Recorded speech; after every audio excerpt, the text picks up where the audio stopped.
Lucas, capítulo 7, verso 11 ao 17.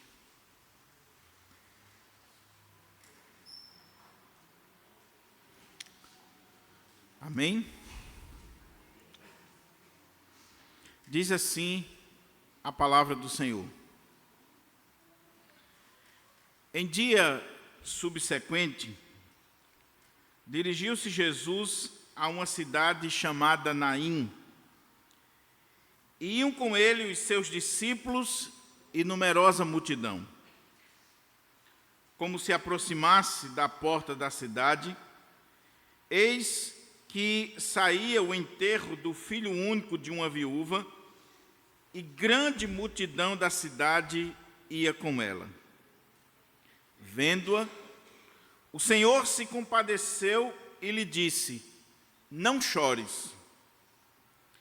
Chegando-se, tocou o esquife e, parando os que o conduziam, disse: jovem, eu te mando, levanta-te. Sentou-se o que estivera morto e passou a falar, e Jesus o restituiu à sua mãe.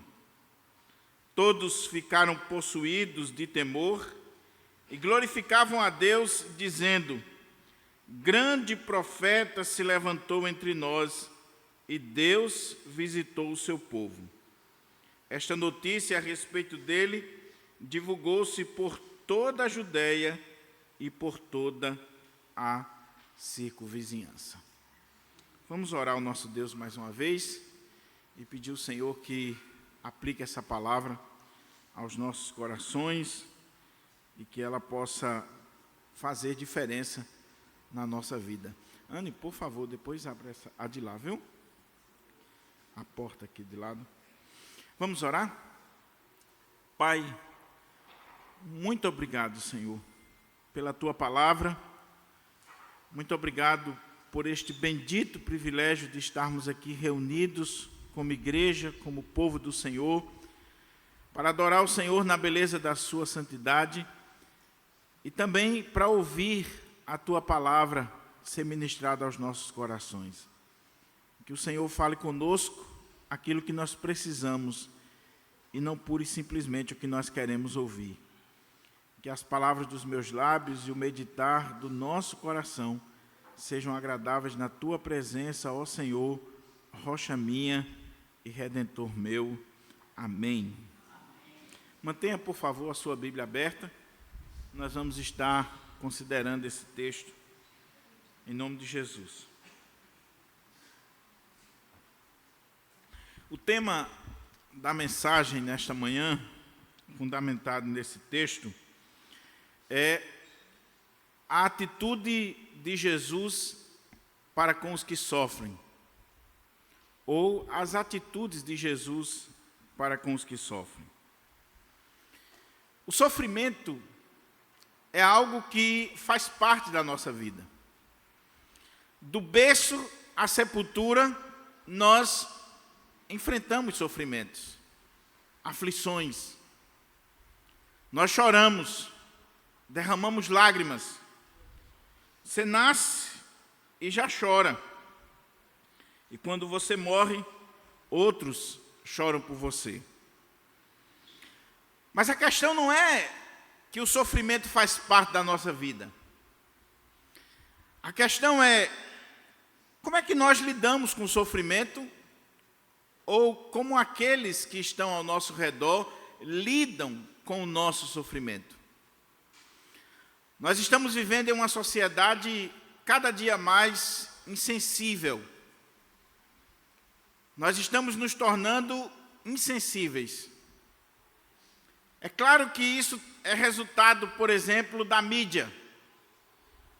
Você vê tanta desgraça que você não se comove mais. Nós somos capazes de estar almoçando ou fazendo qualquer outra coisa e sair uma notícia de uma desgraça, de uma catástrofe, de um acidente terrível, de uma mãe que acabou de perder o filho, de uma criança que foi morta, e isso não mexe conosco. Porque nós estamos nos tornando cada dia mais insensíveis para com a dor do nosso semelhante. Você já prestou atenção que hoje as pessoas estão mais preocupadas, por exemplo, no ato de um acidente, em filmar, puxar o celular para filmar, do que em socorrer? Não pode perder aquela cena. Então filma, tira o celular e filma, quando ela deveria estender a mão e ajudar aquela pessoa. O texto que lemos vai nos ensinar a respeito da atitude de Jesus para com os que sofrem. E louvado seja Deus que a atitude de Jesus é totalmente diferente da nossa atitude, da atitude pós-moderna para com aqueles que sofrem. Esse texto é um texto curiosíssimo, eu diria até emocionante. Apesar de ser bastante conhecido, é um texto que, acredito eu, tem lições para a minha vida e para a sua vida nesta manhã. E eu queria destacar algumas coisas aqui à guisa de introdução para a gente poder começar a expor o texto. Primeiro, se você prestou atenção, esse texto ele é único, restrito ao Evangelho de Lucas. A história dessa viúva de Naim, que acaba de perder o seu filho, o único filho, só foi registrada por Lucas. E Lucas era meticuloso, detalhista. E como médico, ele sabe muito bem o que está colocando aqui. Ele não tinha dúvida de que, de fato, aconteceu aqui uma ressurreição, um milagre de ressurreição, porque aquele jovem estava morto. Então essa é a primeira coisa, é um texto que está ligado exclusivamente ao Evangelho de Lucas. Segunda coisa que eu quero destacar é que Naim não era o marido da mulher. Então já vi gente dizendo a viúva de Naim. Naim não era o nome do marido daquela mulher. Naim era um povoado, um vilarejo, que ficava pelo menos a 9 quilômetros de Nazaré e a 40 quilômetros de Cafarnaum. Até hoje os estudiosos discutem sobre Naim, principalmente a sua exata localização, mas o fato é que Naim significa formosura, beleza, um lugar aconchegante, um lugar gostoso de se viver. E quando nós olhamos para a história bíblica, os estudiosos dizem que essa região aqui de Naim, que ficava próxima a Nazaré, ela tem uma importância muito grande para os judeus, e o próprio texto vai colocar aqui para a gente no final, porque hoje ainda existe lá um vilarejo, uma aldeiazinha chamada Naim, que pode fazer referência a essa cidadezinha antiga. Só que no Antigo Testamento, nós vemos a presença de Elias e Eliseu nesta região, e principalmente Eliseu ressuscitando o filho de uma mulher, o filho único de uma mulher. E aí aquilo que aconteceu lá atrás, nessa região de Naim, que lá no Antigo Testamento o texto coloca como Sunem, vai se repetir agora com Jesus. Elias e Eliseu são os profetas que abrem o profetismo em Israel, consideradíssimos em Israel, e Jesus é esse profeta de Deus, esse ungido como profeta, sacerdote e rei, que tem a sua importância, a sua magnitude em Israel. E assim como o profeta lá no Antigo Testamento ressuscitou o filho único de uma mulher, Jesus está ressuscitando o filho único de uma mulher, de uma viúva, nessa mesma região, e isso traz autoridade para o seu ministério. Então é muito interessante a gente pensar isso e ver esse fio condutor do Antigo Testamento ao Novo Testamento. A outra coisa que nos chama a atenção aqui nesse texto é que nós vemos aqui duas caravanas. E quando eu era pré-adolescente, eu ouvi um sermão nesse texto de um pastor, que na época era muito famoso na igreja presbiteriana, o reverendo Caio Fábio. E Caio Fábio, quando expunha esse texto, ele pregava sobre o seguinte tema: a caravana da vida e a caravana da morte. A caravana da vida e a caravana da morte. Porque é isso que nós estamos vendo aqui. Nós estamos vendo aqui Jesus com os seus discípulos e uma multidão entrando nesta cidade. E temos aqui a caravana da vida. Temos aqui uma multidão que está seguindo aquele que é o autor da vida, o dono da vida, o Senhor da vida, que é a própria vida. Mas ao mesmo tempo está saindo de Naim uma outra multidão, com uma pobre viúva, com um defunto, e ali nós temos uma caravana da morte. Isso é emblemático, porque a vida é assim. A vida é feita de contrastes. A vida é feita de altos e baixos. A vida é feita de momentos de alegria, de felicidade, de regozijo, de formosura, como o próprio significado da cidade diz, mas também é feita de tristeza, de momentos difíceis, de feiura na nossa vida. Talvez essa cidadezinha ganhou o nome, como o próprio contexto mostra, por ser aconchegante, por ser bela, por ser um lugar agradável, aprazível, que os seus habitantes, os moradores ali, sabiam receber muito bem as pessoas. E a gente vê aqui a característica desse povo chorando com essa mãe, junto com essa mãe.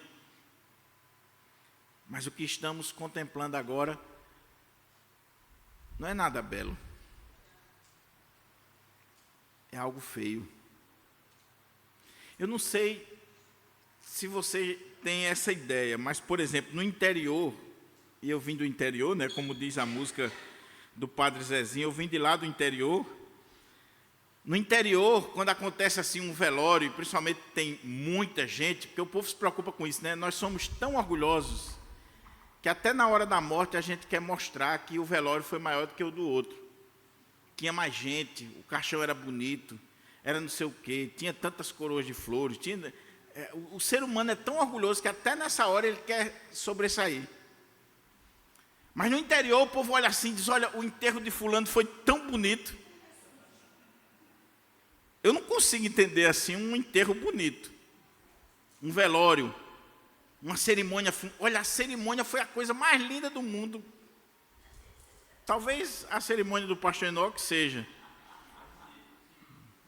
Até porque ele disse que quer pregar o último sermão no caixão. Cantar um hino. Eu espero estar bem distante. Mas não existe velório bonito. Não existe cerimônia fúnebre bonita, agradável. É luto. É dor. É sofrimento. Eu conheci um pastor, não vou dizer o nome, para você não orar por ele, mas que ele tinha a seguinte ideia: velório é festa. Eu disse assim: como assim? Não, velório é sinônimo de festa. Para crente é festa, por isso que a gente canta e tal. Mas qual é a base bíblica? A base bíblica é que a Bíblia diz assim: preciosa é aos olhos do Senhor a morte dos seus santos. Então o pastor, lendo esse texto, interpretando esse texto, ele disse que a morte de um santo é preciosa. Então é motivo de festa na igreja quando um crente está sendo promovido às mansões celestiais. E eu disse para aquele pastor: meu irmão, não me leva a mal, mas quando o texto fala aí de preciosa, na língua hebraica a ideia é de pesar. Sabe quando você tem algo muito precioso e aquilo ali se perde? Você não tem pesar? Porque aquilo era precioso para você? Essa é a ideia do texto. Deus não fez o homem para morrer. Deus fez o homem para viver eternamente. A morte é consequência do pecado. É resultado do pecado. Então, a morte não é algo que é prazeroso para Deus, porque Deus não nos fez para morrer.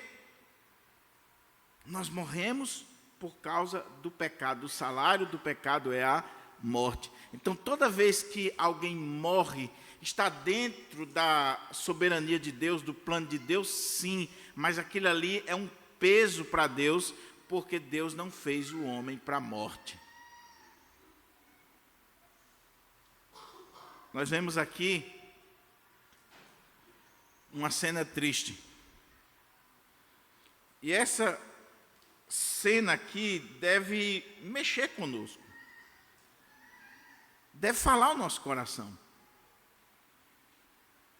Olha como é que diz o texto, e vamos lendo o texto, e à medida que for lendo, a minha esperança é que o Espírito Santo de Deus possa nos abrir a porta-palavra e falar comigo e com você. O texto começa dizendo assim: em dia subsequente, dirigiu-se Jesus a uma cidade chamada Naim. Em dia subsequente. Se você olha o contexto do capítulo 7, Jesus estava saindo de Cafarnaum, vindo de Cafarnaum a pelo menos 40 quilômetros, ou alguns dizem um dia de caminhada. E o que ele tinha feito ali? Ele tinha curado o servo de um centurião. É interessante que, quando você compara os textos bíblicos, quando você lê a Bíblia com mais vagar, com mais acuidade, reflexão, o texto começa a fazer sentido para nós e mostrar a sua beleza. Porque no relato anterior, do parágrafo anterior, nós vemos um jovem que estava quase à morte e Jesus o cura, o restaura. E restaura por causa da fé de outro. Mas no relato subsequente, nós vemos um jovem que já está morto e que Jesus vai operar um milagre na vida dele, independente da fé dos que estão ali. Não precisou de fé. O relato anterior, sim. A fé do centurião moveu o coração do Senhor e o Senhor vai restaurar a saúde daquele jovem que estava quase morto. Mas no relato que está diante de nós, não precisou fé, não se exigiu fé, foi simplesmente a atitude de Jesus ao ver o sofrimento daquela mãe que fez diferença. Ele vai ressuscitar aquele jovem. Então o texto diz que em dia subsequente ao que tinha acontecido anteriormente, Jesus, ele dirige-se a essa cidade chamada Naim. Bela, formosa, aconchegante, um vilarejozinho bom de se viver, bom de morar. E aí o texto continua dizendo que iam com ele os seus discípulos e numerosa multidão. Jesus está cada dia mais crescendo aí a sua influência, o seu ministério. Como se aproximasse à porta da cidade, eis que vinha o enterro do filho único de uma viúva, e grande multidão da cidade ia com ela. Como eu disse, Lucas é detalhista. Lucas não perde tempo, não gasta tinta em vão, nem pergaminho. Olha a cena que Lucas está colocando para nós. Jesus está vindo de Cafarnaum. caminhando praticamente um dia inteiro. Acabou de curar um jovem por causa da fé do centurião. E aí, quando Jesus está se aproximando dessa vilazinha, desse vilarejo, junto com essa multidão que vem com ele, outra multidão vem saindo daquele vilarejo. Qual é a primeira coisa que chama a minha atenção aqui? É que não existe coincidência no calendário de Deus. Não existe coincidência. Você acha que foi por acaso que essas duas multidões se encontraram? Você acha que foi por acaso que Jesus vai deixar Cafarnaum, 40 quilômetros, vai caminhar a pé e ir até Naim? Você acha que foi por acaso Jesus encontrar essa multidão exatamente à porta da cidade? Quando a multidão está saindo? Claro que não. Dr. William Hendricks, no seu comentário desse texto, ele diz que o que nós estamos vendo aqui não é coincidência, não é sorte. O que nós estamos vendo aqui é providência de Deus. Deus chega na hora que nós mais precisamos. Na hora que nós mais precisamos. Jesus não chegou atrasado naquele enterro. Jesus não chegou atrasado naquela cidade. Jesus chegou exatamente na hora que essa mãe estava saindo com o seu filho para sepultá-lo. E ele chega ali. É o relógio da providência de Deus. É a mão invisível de Deus que conhece e controla todas as coisas, que estava guiando essa ida de Jesus a Naim, a porta da cidade. As cidades, como todos nós sabemos, ou eram muradas, ou necessariamente tinham uma porta. E naquele contexto da época de Jesus, não se podia, no contexto judaico, sepultar os mortos dentro da cidade. Por N razões, dentre elas, a própria questão da higiene. No Brasil também, era proibido ter cemitérios dentro das cidades. Geralmente os cemitérios eram construídos bem distante da cidade, fora da cidade. Então, Jesus chega na hora em que esta mãe está levando o seu filho para sepultar. Ou seja, nós não temos aqui uma coincidência, nós não temos aqui um mero acaso, nós não temos aqui algo fortuito, nós temos aqui providência de Deus. E essa é a primeira lição que eu quero tirar para a minha vida e para a sua vida. Se coloque nessa cena. Se coloque nesse ambiente. N.T. Wright, no seu comentário desse texto, eu achei interessante a maneira como ele aborda o texto, porque ele diz o seguinte, ele expõe o texto, ele pinta toda a cena, e na segunda parte da exposição desse texto, ele diz assim, agora vamos fazer o seguinte, coloque-se na cena. Olhe para a sua vida e coloque-se lá naquele ambiente. O que você está passando? O que você está enfrentando? Qual é a perca ou a perda da sua vida? O que tem te levado às lágrimas? Tirado sua noite de sono? Inquietado você? Provocado taquicardia no seu coração? Qual é a sua dor? Qual é o seu sofrimento? Qual é a sua angústia? O que inquieta você nessa manhã? E aí ele diz, coloque-se no centro desse problema e imagine Jesus vindo até você, não por coincidência, mas por providência para agir na sua vida. agir na sua vida. Jesus chega, se depara com aquela multidão,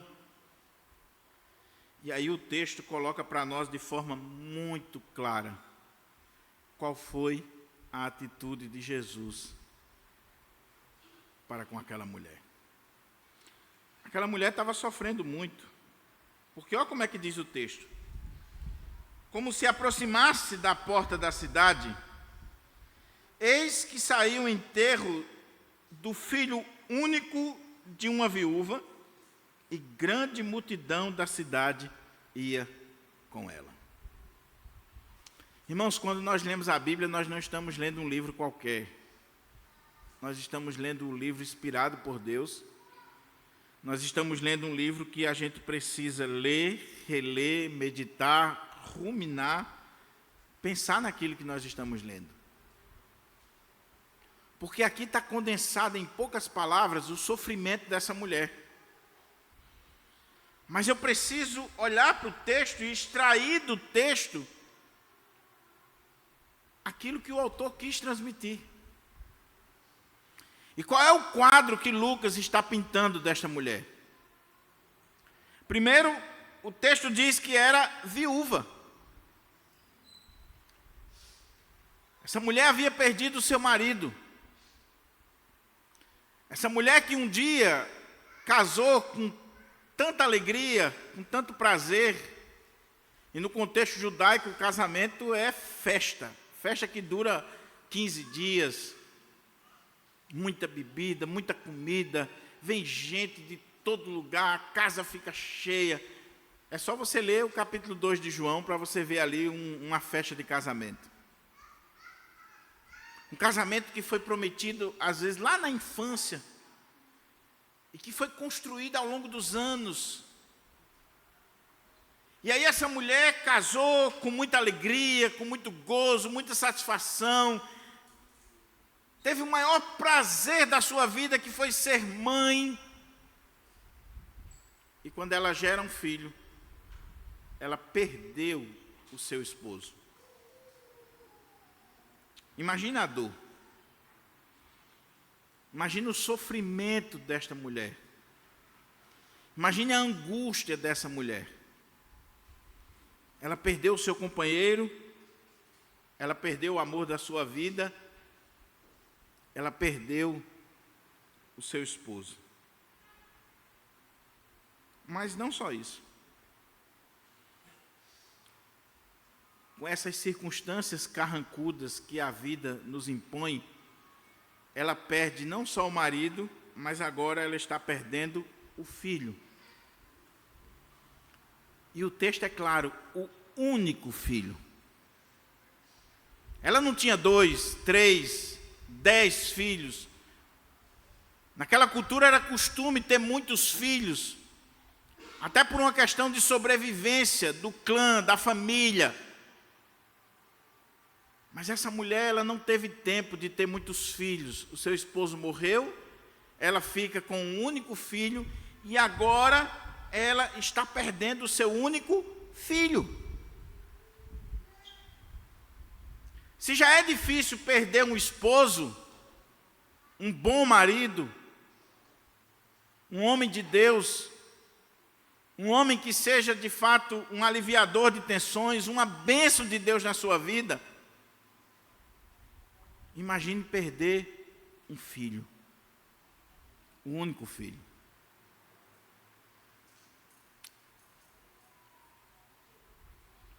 Sabe o que isso aqui significava para aquela mulher? Naquele contexto principalmente, não era só a dor de uma mãe perdendo um filho. Porque isso aqui, meus irmãos, foge completamente à razão humana, à natureza, a ordem das coisas.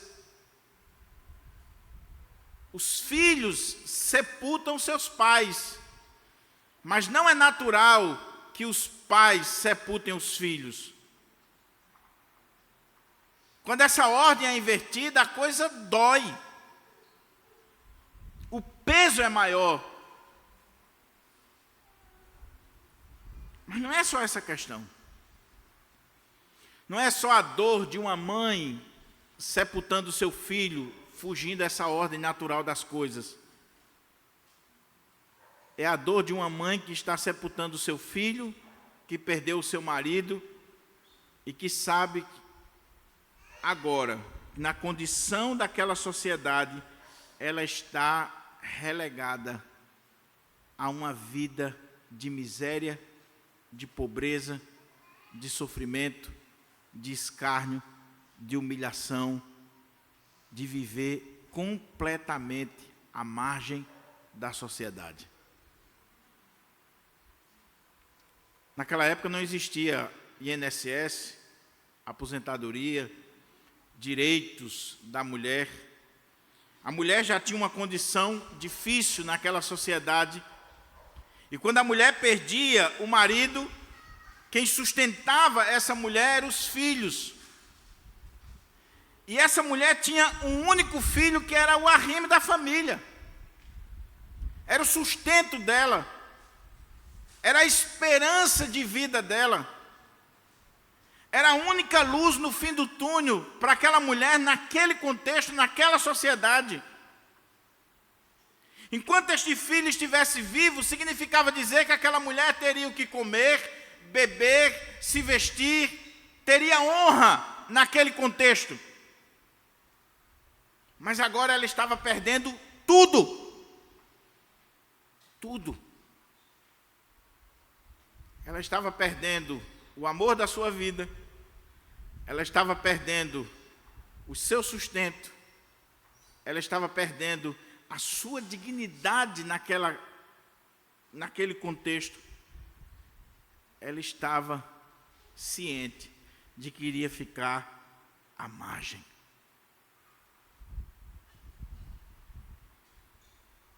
É diferente de hoje.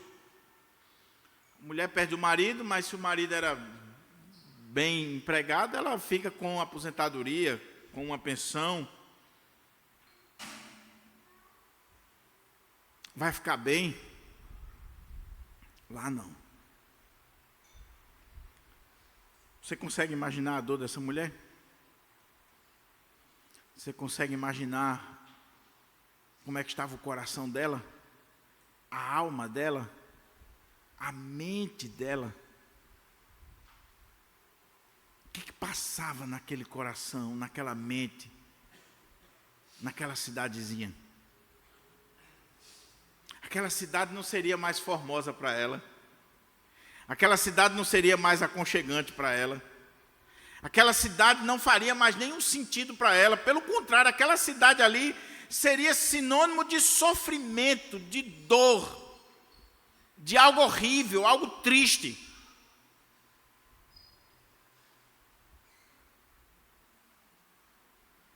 E agora, talvez sinônimo de mendicância. É preciso a gente ver esse quadro para a gente entender a atitude de Jesus para com aquela mulher e para com aqueles que sofrem. Você está sofrendo, meu irmão? Você está enfrentando luta? Você está enfrentando provações? É claro, só sabe a dor quem está passando. A gente não consegue medir a dor do outro. A gente não consegue entender a dor do outro. Porque quem está sentindo é ele. E eu não sei se você está nessa situação, ou numa situação parecida, ou numa situação próxima do que essa mulher viveu.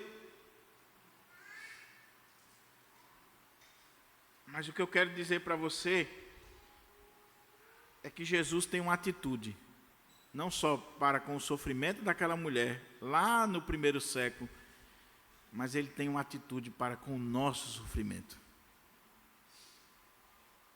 Talvez você chegou aqui nesta manhã e o seu coração está em frangalhos, sua alma está irrequieta, sua mente está ansiosa, por causa de uma perda, por causa de dívidas, por causa de um diagnóstico sombrio, porque você está pensando no seu futuro e não vê luz no fim do túnel, não vê esperança, não vê perspectiva, não vê sinal de melhora, não vê nem tipo de esperança para você. Quantas vezes nós estamos assim? E quantas vezes nós chegamos na igreja assim? Dessa maneira. Como essa mãe. E quantas pessoas que nessa hora aqui dão cabo da própria vida. Porque olha para um lado, não vê perspectiva. Olha para o outro, não vê perspectiva. Olha para as pessoas ao redor, não vê nenhuma ajuda. Porque presta atenção, o texto diz aqui que tinha uma multidão com aquela mulher, mas a multidão ela só está no velório. Sepultou, cada um vai para a sua casa. E quem já teve experiência de velório aqui sabe muito bem, o momento mais difícil de uma família enlutada é depois que volta do cemitério. É quando todos já foram embora, quando todos já foram viver suas vidas, e você, um dia depois, uma semana depois, você tem que parar e dizer assim: e o que eu vou fazer da minha vida agora? Eu vou me enterrar com o ente querido, ou eu vou prosseguir? Vou caminhar a minha vida? É nesse contexto que o nosso bendito e maravilhoso Salvador tem uma atitude nobre, uma atitude maravilhosa. Porque olha como é que Lucas pinta, e esse texto falou muito no meu coração ontem, eu estava meditando, pensando nele, e falou meu coração. Porque Lucas resume a atitude de Jesus, além dessa atitude de ir a Naim, que está dentro desse plano, dessa providência divina. Não existe acaso para Deus, é providência. Jesus foi a Naim porque sabia o que estava acontecendo ali e o que ele iria fazer. Mas aí Lucas agora vai pintar em cores vivas. Agora não é algo subjetivo, ou principalmente no campo das ideias teológicas ou de um pensamento teológico. Ele vai pintar com cores vivas para nós qual a atitude de Jesus para com aqueles que sofrem. Olha como é que ele diz: como se aproximasse da porta da cidade, eis que saiu o enterro do filho único de uma viúva, e grande multidão da cidade ia com ela. Vendo-a, o Senhor compadeceu-se dela e lhe disse: não chores. Nesse texto aqui, meus irmãos, nós temos o Evangelho sendo declarado para aqueles que sofrem. Porque, olha o que Lucas diz. Primeiro, vendo-a. Isso não chama a sua atenção, não? Nós estamos aqui diante de duas multidões. Nós estamos aqui diante de uma cena de Jesus entrando naquela cidade e vindo de lá para cá uma multidão com uma mãe e com um defunto, trazendo um defunto. E Jesus olha, e o texto não diz que ele viu a multidão, ele viu a mulher. É claro que ele viu a multidão, mas Lucas está destacando esse aspecto aqui para dizer para nós que, mesmo que você esteja no meio da multidão, Deus está vendo você na sua dor, no seu sofrimento, na sua luta, na sua angústia. Deus está vendo você. Você não é um número no meio dos demais. Você não é um anônimo. A multidão tem esse poder de nos tornar anônimos, de nos fazer simplesmente um número, um cadastro. E é assim que o mundo lida com os excluídos, com os menos favorecidos, com aqueles que sofrem. Olha o número, conta a multidão. São 10 milhões de desempregados. São tantas pessoas no Bolsa Família. São tantos que estão padecendo disso, padecendo daquilo. É assim que o mundo trata. E é assim que muitas vezes nós tratamos as pessoas. As pessoas se tornam invisíveis no meio da multidão. Existem invisíveis. E nós precisamos ter cuidado com isso. Aquela mulher poderia se tornar invisível no meio daquelas duas multidões. Mas para Jesus não. O texto diz que quando ele vai entrando na cidade e vem aquela multidão com aquele féretro, com aquele morto, com aquela cerimônia fúnebre duríssima que acontecia na época com as chamadas carpideiras, que eram aquelas pessoas que choravam de forma profissional. Quando alguém morria no contexto judaico, tinha as chamadas carpideiras, que eram aquelas pessoas que iam ali para chorar e para fazer com que aquele momento fosse o mais triste possível, para levar as pessoas a chorarem mesmo. Então tinha as pessoas que choravam de forma profissional. Então imagina aquela multidão toda ali, sendo comovida, as carpideiras chorando, levando o povo a chorar, aquelas músicas fúnebres, todo aquele contexto, e aquela mulher no meio, e de repente Jesus vem andando em direção àquela multidão, e o texto diz que ele viu aquela mulher, aquela mãe. Meu querido irmão e minha querida irmã, o mundo pode tratar você como um número, como mais um, mas eu quero dizer para você, em nome de Jesus, que Jesus lhe trata de forma particular, especial. Ele vê você. Ele não vê o número, ele não vê a multidão, ele vê cada um de nós especificamente, particularmente. Ele está vendo a mim e você. Não esqueça isso. Não esqueça isso. Jesus olha para você.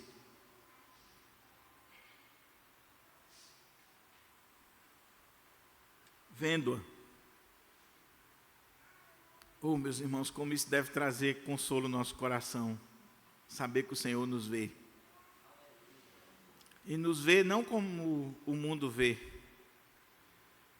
Ele não nos vê pura e simplesmente porque nós estamos bem vestidos, bem de vida. Ele não nos vê por causa do nosso carro, da nossa roupa, da nossa casa, das joias que carregamos. Ele nos vê apesar das nossas misérias, da nossa dor. O mundo vê a aparência. O mundo vê baseado nas construções sociais. O mundo vê baseado naquilo que você oferece. Mas Jesus não. Ele vê o coração, ele vê apesar da nossa condição. Então a primeira coisa que o texto coloca é que Jesus viu, vendo-a. E aí a segunda coisa, o Senhor se compadeceu dela. Então a primeira atitude de Jesus para com os que sofrem é que ele vê. Ele vê aquela pessoa. Ele olha para aquela pessoa. Ele contempla o sofrimento daquela pessoa. Ele vai lá no coração daquela pessoa. Então cuidado quando o diabo colocar no seu coração ou no meu, que o Senhor não nos vê, que o Senhor não se importa conosco. Será que Deus está vendo a minha dor? Será que Deus está vendo o meu sofrimento? Será que Deus está vendo o que está acontecendo na minha casa, na minha igreja, na minha família? Ele não só está vendo, como ele está vendo de forma particular, individual, a cada um. Mas ele poderia ver. Ele poderia ter o diagnóstico daquela dor, que estava no coração daquela mulher e sair dali tudo bem. Mas o texto não diz isso. A segunda atitude de Jesus é que quando ele viu aquela mulher e com a sua visão de raio-x, ele foi lá no mais profundo do coração daquela mulher. E como judeu também, ele sabia o que aquela mulher enfrentaria a partir de agora, porque a própria lei judaica tem vários códigos de leis para proteger a viúva, o órfão, porque Deus já sabia lá no Antigo Testamento como era a vida de uma viúva, de um órfão, de alguém que perdeu o sustento da sua vida. Então Deus estabelecia leis já no Antigo Testamento, e Jesus, vendo que aquela mulher passaria, diz o texto que ele se compadeceu. Compadecer é padecer com, sofrer com. Jesus teve empatia com aquela mulher, com a dor daquela mulher, com o sofrimento daquela mulher. A sua dor se tornou a dor de Jesus. O seu sofrimento se tornou o sofrimento de Jesus. A ideia aqui do texto original é que ele se comoveu até as entranhas. Ele não foi para o velório para contar piada, tomar café. Ele não está naquele velório contando história, rindo. Ele estava naquele velório ali compadecido. Compadecido. Porque ele pensou em todas as implicações que viriam sobre a vida daquela mulher. Nós somos diferentes, né? A gente vai para o velório e hoje, cada dia mais, por causa dessa cultura americana que está adentrando o nosso país, assim, de forma avassaladora, então os velórios a cada dia têm sido pensados para tirar o impacto da dor, do sofrimento, da angústia. A começar da maquiagem dos defuntos. Tem defunto que o cara era feio a beça, e quando morre, rapaz, é uma maquiagem, né? Então existe todo um aparato hoje para eliminar a dor. E isso faz com que os que estão ao redor também se comportem assim. Então a gente brinca, conta piada, a gente não se comporta da maneira como deveria e nem se transporta para o mundo daquela pessoa que acaba de perder o pai, a mãe, o filho, o esposo, a esposa. A gente não se transporta mais, a gente não sente, não se compadece com a dor do outro. A não ser quando a coisa vira de lado, né? Quando bate a nossa porta, quando é na nossa casa, aí eu quero que todo mundo se comova, aí eu quero que todo mundo venha, aí o mundo acabou, porque, afinal de contas, Jesus se compadeceu. Você consegue imaginar, meu irmão e minha irmã, o Deus Todo-Poderoso que se fez carne e habitou entre nós, sentindo a nossa dor, olhando para nós no nosso sofrimento? Você consegue imaginar essa empatia que o texto está mostrando? Os deuses, quer no contexto grego, quer no contexto romano, pode fazer um estudo aí das religiões comparadas. Os deuses não se importam com os seres humanos. Mas o Deus verdadeiro se importa sim, a ponto de se compadecer da nossa dor, do nosso sofrimento. Ele sabe o que nós passamos. É muito bonito quando o texto lá de Hebreus coloca que nós temos um sumo sacerdote que se compadece de nós porque ele conhece as nossas fraquezas, porque ele, como ser humano, ele enfrentou tudo que nós enfrentamos. Tudo! Então o Senhor sabe o que é dor, o que é sofrimento, o que é angústia.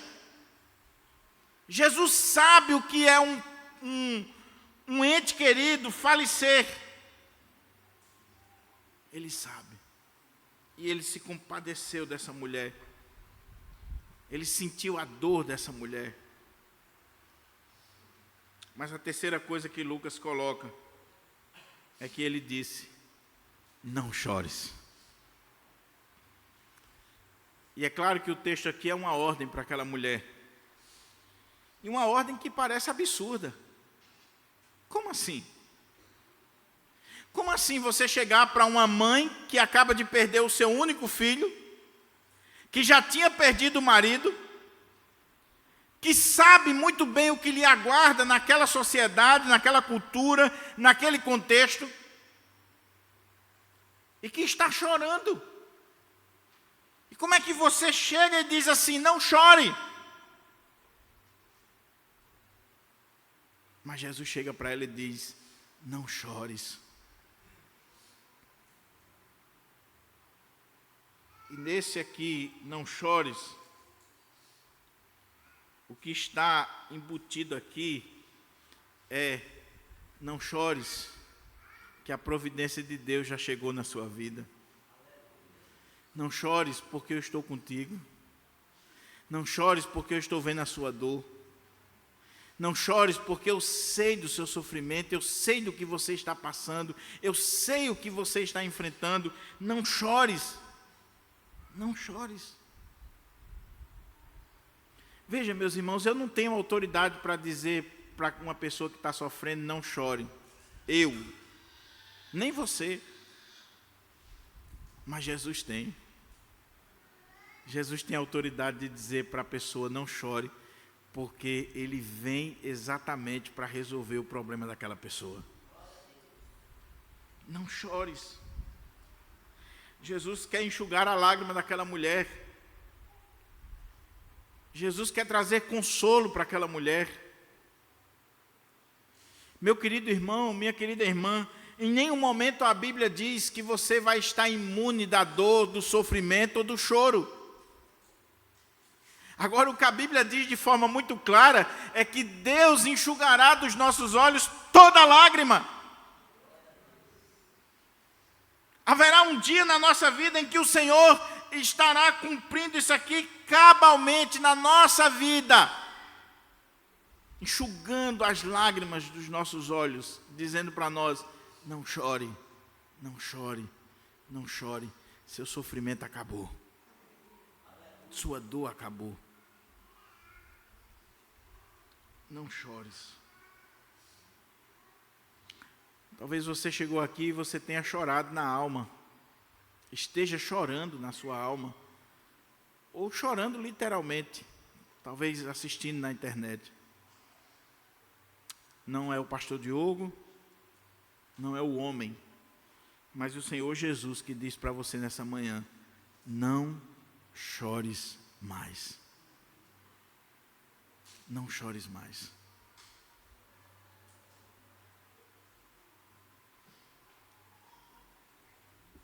Eu fico imaginando o que passou na cabeça daquela mulher naquele momento. E o que passou na cabeça das pessoas que estavam ao redor. Cá entre nós, pensa aí você naquele velório. Pensa aí.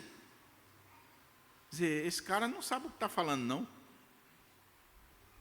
Esse cara é doido?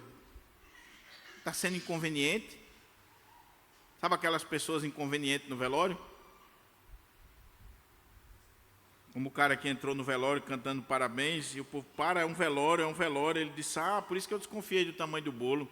Vi as velas, o bebo. Já tivemos velórios que o camarada queria que a pessoa se levantasse, e declarações. Gente conveniente. Mas Jesus não está sendo inconveniente. Olha como é que o texto continua para a gente terminar aqui.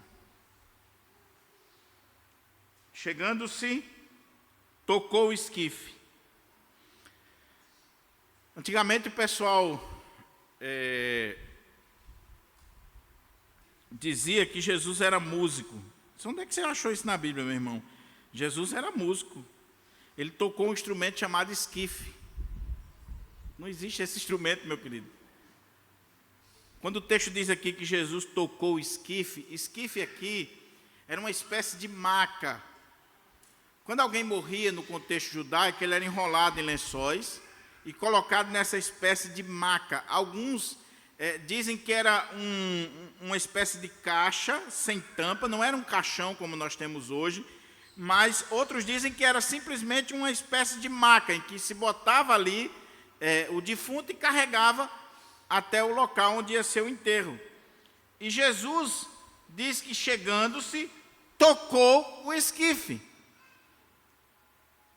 E por que Lucas está dando esse detalhe? Porque na cultura judaica, se alguém tocasse no morto, ele ficaria impuro.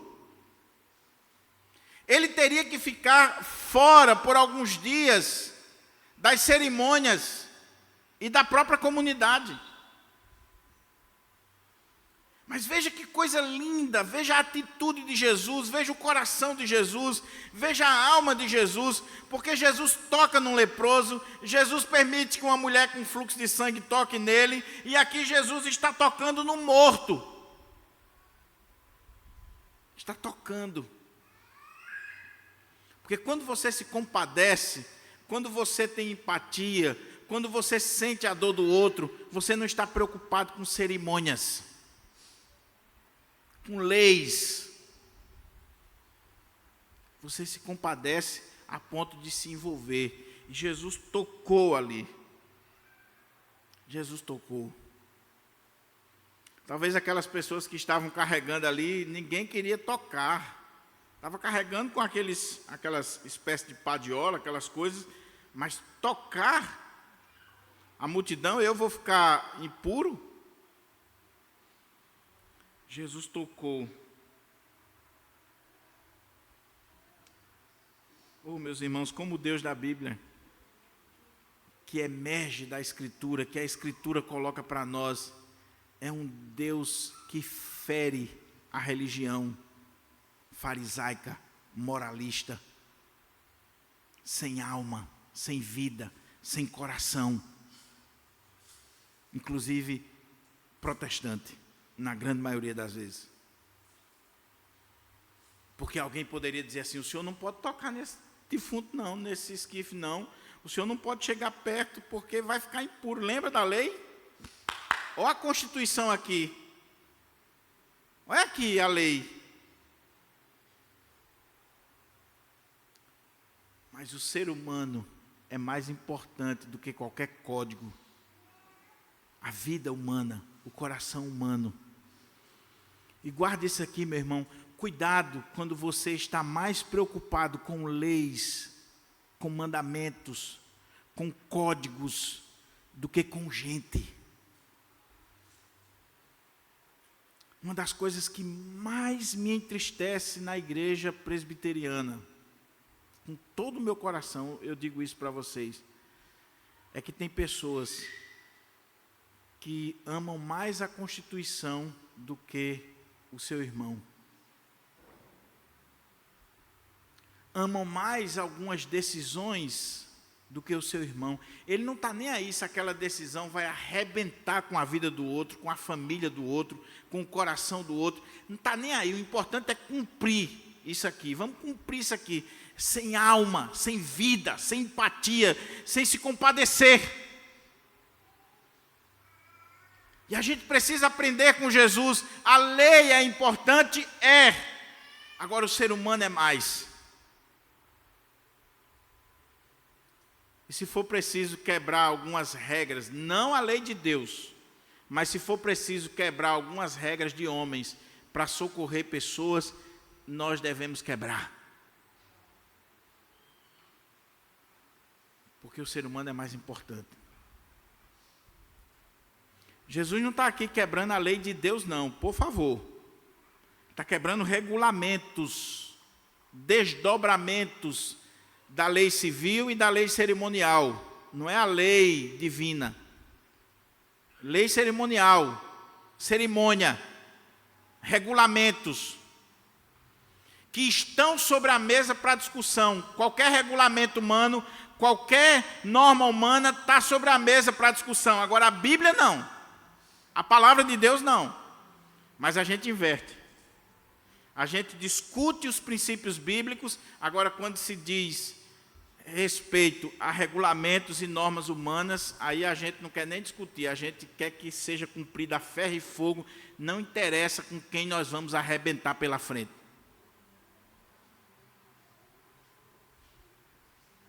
Tocou.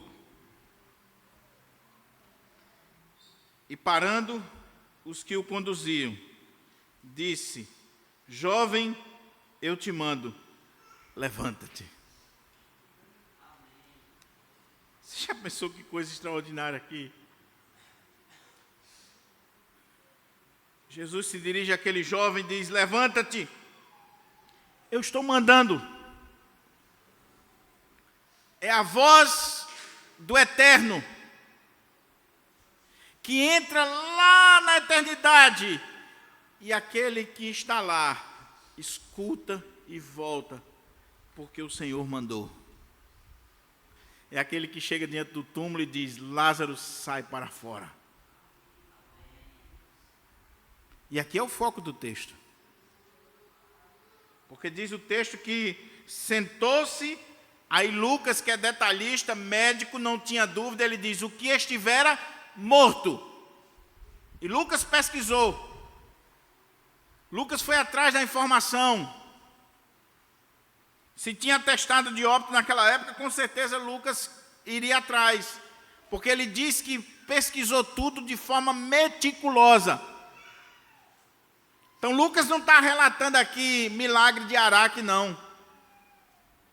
Desses falsos profetas, desses impostores aí da mídia, da televisão, que apregou milagres que não podem ser comprovados. Lucas está comprovando: o jovem estava morto, não era uma paradazinha, uma catalepsia, não, estava morto. E o Senhor chegou para o morto e disse: jovem, levanta-te, eu estou mandando. E diz que ele sentou-se. Sentou-se o que estivera morto e passou a falar. E Jesus o restituiu à sua mãe.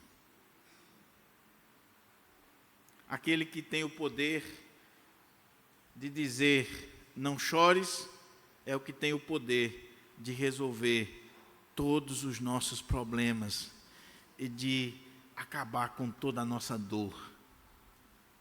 Devolveu a mãe. Imagine a alegria agora daquela mãe. Imagine o regozijo. Imagine o prazer.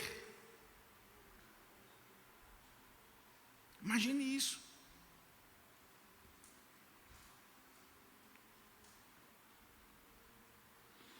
Eu já tive 2 experiências nesse sentido, não de ressurreição,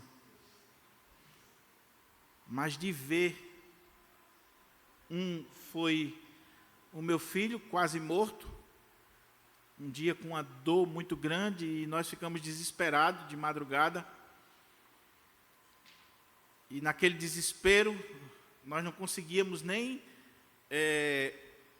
abrir a porta. E quando nós estávamos desesperados, Diego era pequenininho, estava começando a falar. E eu procurando a carteira, procurando as coisas para ir para o hospital. Ele abraçou-se assim consigo mesmo e disse assim: Jesus, me cura. E ficou quieto. E foi melhorando. Se acalmou. E foi curado.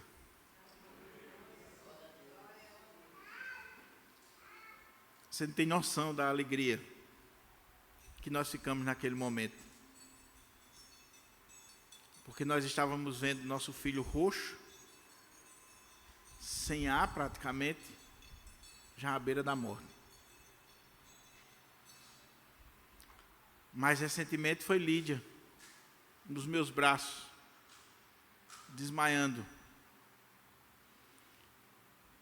E quando Diego e Amanda levaram para o hospital, eu fiquei em casa com o Justinete chorando, achando que Lídia tinha falecido. E de repente, Amanda ligou dizendo que ela tinha tornado, já estava no hospital, estava sendo atendida, o médico estava verificando, e ela fez um vídeo falando para a gente. Que alegria! Que alegria! Agora, transporte isso para aquela mãe que tinha perdido seu filho único. Que alegria, que festa, que regozijo. Imagine como é que está o coração daquela mãe. A alma daquela mãe. Que antes estivera em luto. Que antes tinha perdido tudo, não tinha perspectiva nenhuma mais. Que estava relegada ao sofrimento, à dor, ao menosprezo. Deus lhe trouxe o sentido da vida de volta, a esperança, o regozijo, a alegria naquela casa.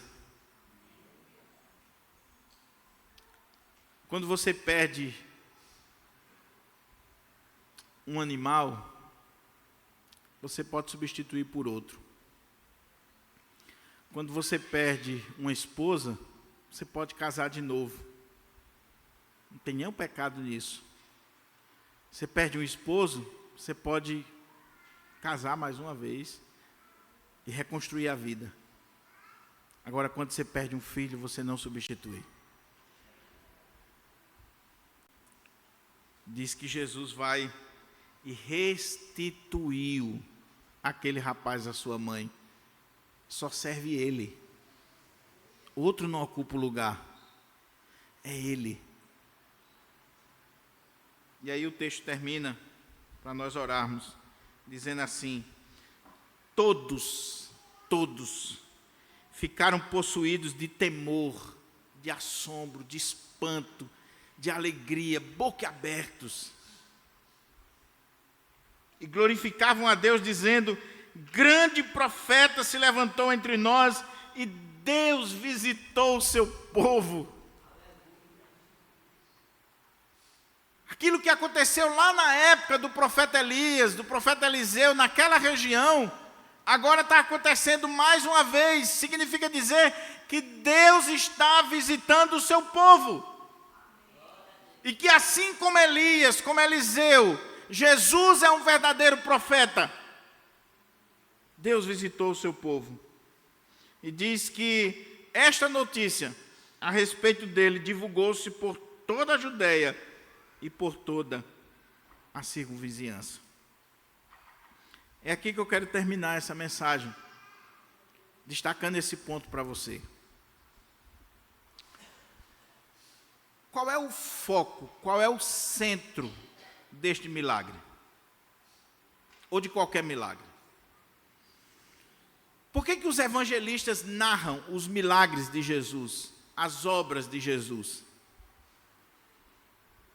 E fica uma dica aqui para aqueles que pregam. O foco não são os personagens, eles são coadjuvantes. O foco é Cristo. Quando os evangelhos narram os milagres de Jesus, não é para a gente ficar encantado com a viúva de Naim, com o cego Bartimeu. Não.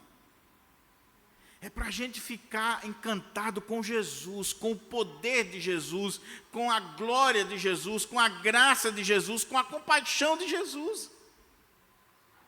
E o evangelista, ele coloca os milagres porque ele está narrando a autoridade de Jesus sobre a natureza, sobre as doenças, sobre os demônios, sobre a morte.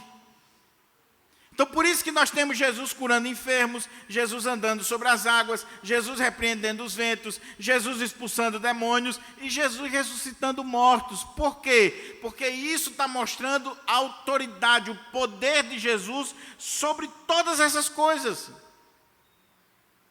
Então, nós podemos olhar para o sofrimento da viúva de Naim? Sim. Nós podemos olhar para o filho daquela viúva, sim. Nós podemos olhar para todo o contexto dessa história, sem dúvida. Mas não podemos esquecer que o alvo dessa história não é que nós venhamos endeusar a viúva, pensar na viúva de Naim, nada disso. O alvo dessa história é mostrar que o meu Senhor, o seu Senhor, tem autoridade sobre a morte e Ele visitou a cada um de nós. Ele está entre nós. Ele é o Emanuel, Deus conosco. Deus nos visitou e nos visita. Então esse é o ponto. A história é única. A história é para apontar para Jesus. E eu termino exatamente com isso. Não interessa qual é a condição que você chegou aqui nessa manhã, a condição que você está, o que tem acontecido na sua vida, qual é a dor, qual é o sofrimento, qual é a morte que chegou na sua vida. Nós estamos aqui nesta manhã adorando aquele que tem todo o poder, que é o Senhor nos céus e na terra, e aquele que nos visitou e nos visita, está entre nós, e pode mudar a sua vida, a sua história, a sua família, o seu dia a dia, a partir de hoje. Entrega a sua vida a Ele, adore a Ele, sirva a Ele de todo o coração, divulgue os feitos dEle, em nome de Jesus. Meu irmão, o desejo do meu coração, o clamor da minha alma é que essa palavra traga consolo a você, assim como trouxe para mim. Que a gente faça o que N.T. Wright falou no seu comentário. Se coloque no centro da história, do seu sofrimento, mas não para chorar, não para se desesperar, mas para ver o Senhor vindo ao seu encontro, lhe visitar e mudar a sua história. Que seja assim, em nome de Jesus, que o Senhor enxugue dos nossos olhos toda lágrima. Vamos ficar de pé para orar ao Senhor, e após essa oração,